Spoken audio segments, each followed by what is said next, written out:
trouble? Or is it? Is it us, the people, that is in trouble? Yeah. The environment is strong. It is us that is not strong.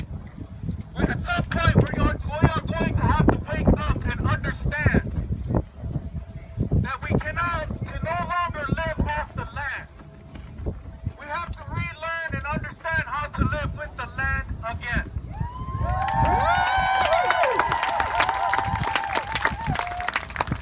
While living off the land, look around the situation that we are in.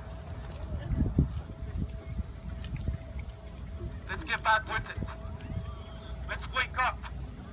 Being tribal exists in every single one of us. I don't care what part of the world you're a descendant from. That's right. Your ancestors had songs that would bring them to the water. Your ancestors had songs that would help them to travel upon the earth. Your ancestors had songs that made them a relative to all of the original creation. It's time to remember that again. Why look at civilization? Well, let's take a look at the history of civilization. My whole life I heard about how intelligent and how advanced the Egyptians were. How advanced the Greeks were, the Romans. Well, if they were so advanced, then why isn't that civilization still alive today? They annihilated themselves. Do we want to make the same mistake? And then I look back at history again, and I look to see who made it through the ages of time. It was tribalism that has made it through the ages of time. The individuals who knew how to live with the land. Am I right or am I right?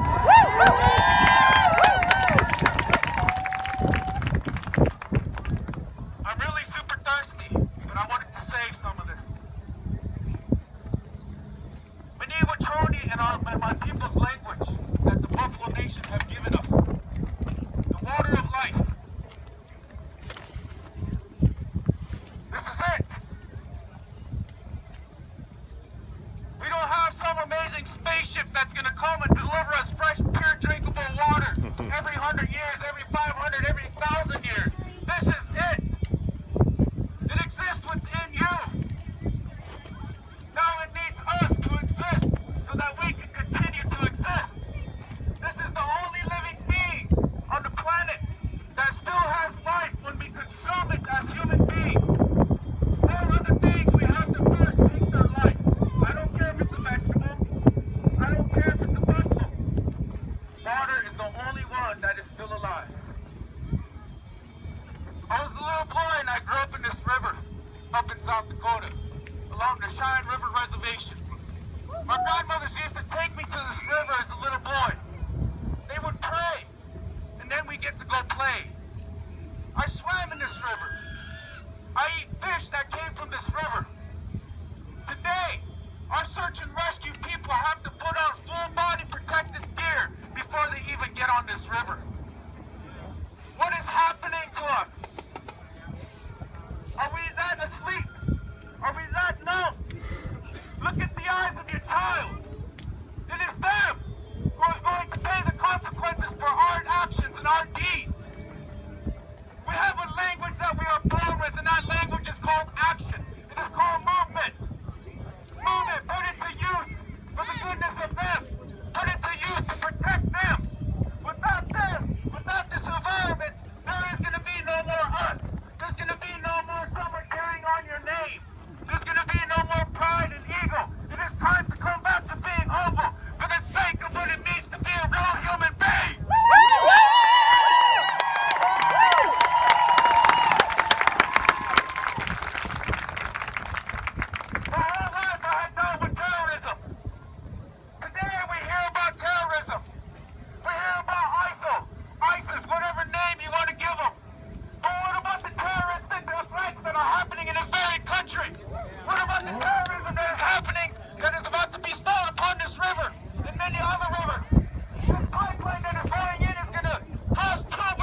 back up.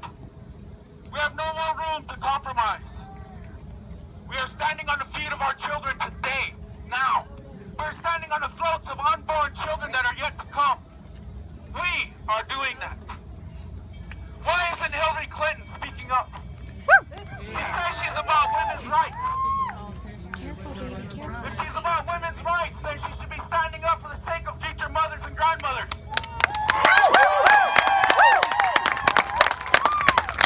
Why isn't Donald Trump speaking up? He says he wants to create a better economy in this country. This environment can't handle any more economy. This environment cannot handle any more jobs of land structures. Do you want to transport this oil? Then do so with people, not a pipeline that crosses rivers and streams.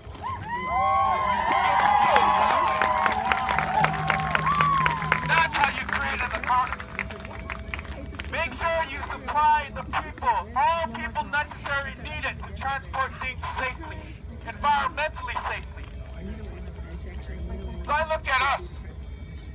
Yes, I am upset at Bakken, the construction company that is laying this pipeline. But I am also thankful because they brought us all together.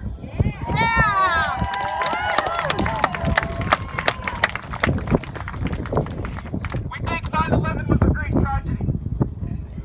Wait till this pipeline breaks. It's going to be a greater tragedy. Remember, this river flows all the way down to Gulf of Mexico.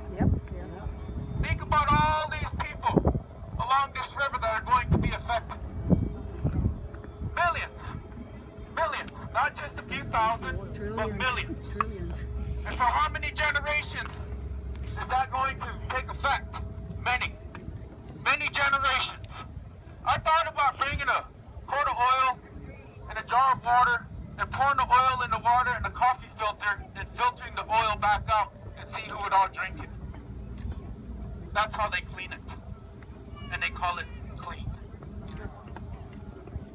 470,000 barrels is going to be pumped to that line. They say up to 580, possibly more, which tells me that they already have in their mind they're going to push that pipeline to its max ability, to its max, and beyond, for the sake of dollars. Dollars. We can't eat money. I tried it once when I was a kid. It didn't work. It didn't work. And so we have to come back to the reality of who we are as human beings. This isn't a tribal issue. This isn't one race issue in North Dakota. This is about every single one of us in this country. I don't care if you have people that live on the West Coast and the East Coast. It's going to affect everyone. Everyone. We have to, you know what, I would like to know, does anyone know a good lawyer that we can get and file a civil lawsuit against the oil company?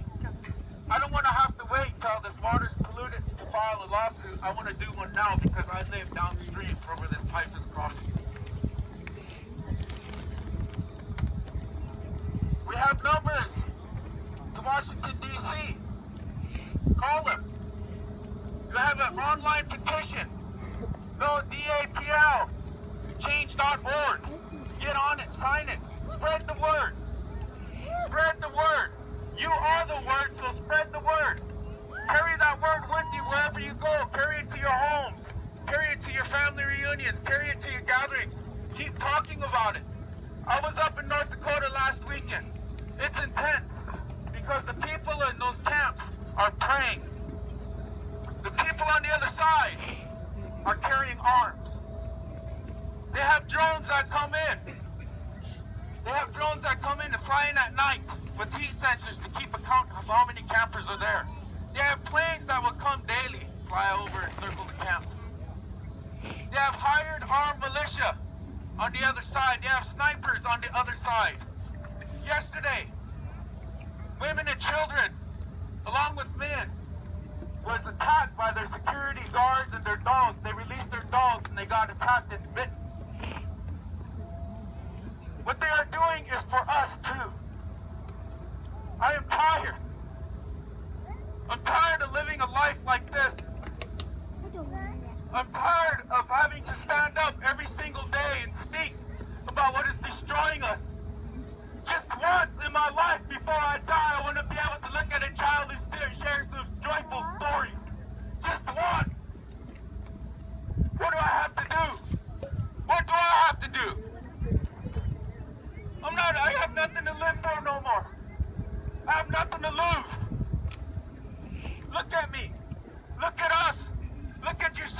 each other. I'm tired of terrorism. It's not overseas, it is here. And as long as we do nothing as the people, it will always remain here and be passed on to our children. Is that how you want to be remembered? No. Look at these children. Many years ago, people caused war over spices. And it went from spices to lumber, and then from lumber to gold. Now today, our brothers and sisters, our aunties and uncles fought for oil. One day, your children may have to go to war for this. My grandfather told me, Philip brings plenty. I had one water gun. I owned one water gun as a child, and I filled it one time. He saw me chasing my younger brother, squirting it. My grandfather said, Hakoja, Hilpo, come here, grandchild. What are you doing? I said, I'm playing with my water gun. He said, you shouldn't play with water. Because one day you're going to have to buy that. Well, we hauled our water. It just took our work. It was free, but we had to work. Well, my grandfather reminded me the day I saw a water bottle for sale. And then he went on to say that one day, Lana, this land, our land, will shake herself. She's gonna shake us to wake up. And if we still don't wake up, shortly after that, the water is gonna become poison. And those who waste it, those who neglected it, are gonna be the ones to scream and cry for it first. I don't want to be those who are gonna scream and cry for it first. So I'm screaming and crying for it now. Now, for it to live. As long as it lives, we shall live. Your bodies is made up of 67% water. As a child, it is more. You are this river. You are this river. So be that. I want to say thank you again. This is again, please, relatives, please. Don't discredit me with braids because I have braids on and I'm Indian. This is an Indian thing. Don't discredit me because I'm an actor. Remember, Sitting Bull was an actor too. He worked theater. And he was a great holy man. Let's don't discredit